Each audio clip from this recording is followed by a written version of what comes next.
আসসালামু আলাইকুম প্রিয় চাকরি প্রত্যাশী ভাই ও বোনদের জন্য আবারও প্রতি সপ্তাহের ন্যায় সাপ্তাহিক চাকরির ডাক পত্রিকা নিয়ে হাজির হলাম। তো মূলত এই সাপ্তাহিক চাকরির ডাক পত্রিকায় সরকারি বেসরকারি সকল প্রকার চাকরি নিয়োগ প্রকাশ করা হয়।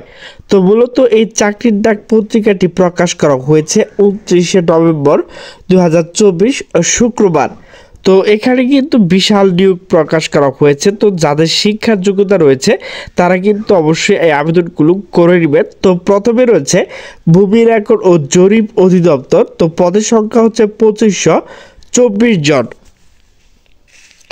এরপর হচ্ছে সরকারি যানবাহন অধিদপ্তর। তো এখানে কিন্তু 530 জন লোক দেওয়া হবে। এরপর হচ্ছে নৌবাহিনী বেসামরিক কর্মচারী নিয়োগ। তো এখানে কিন্তু 113 জন লোক দেওয়া হবে।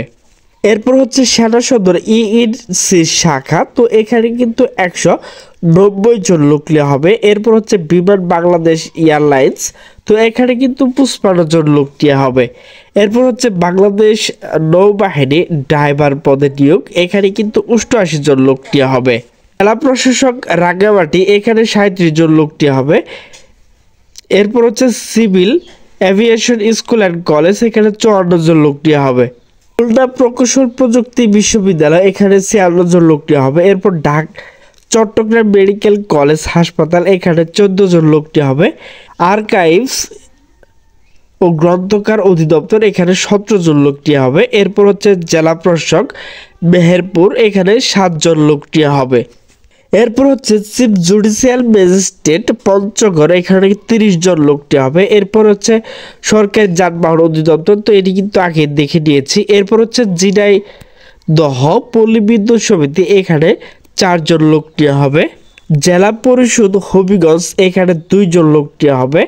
গ্রামীণ ব্যাংক চাকরি, তো এখানে কিন্তু অনেকগুলো লোক নেওয়া হবে। অতিরিক্ত জেলা ও দায়রা জজ ঢাকা, এখানে কিন্তু অনেকগুলো লোক নেওয়া হবে।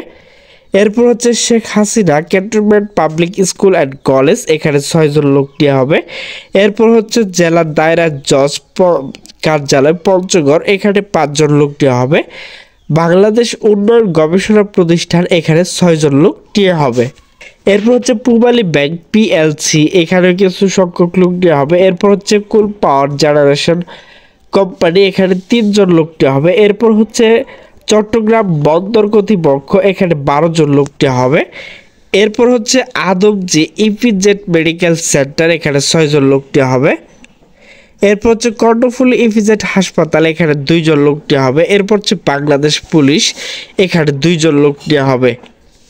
আজকের পত্রিকাতে কিন্তু বিশাল নিয়োগ প্রকাশ করা হয়েছে। তো যাদের শিক্ষার যোগ্যতা রয়েছে তারা অবশ্যই আবেদনগুলো করে নেবেন। তো সকলে সুস্থ থাকবেন, ভালো থাকবেন। আল্লাহ হাফেজ।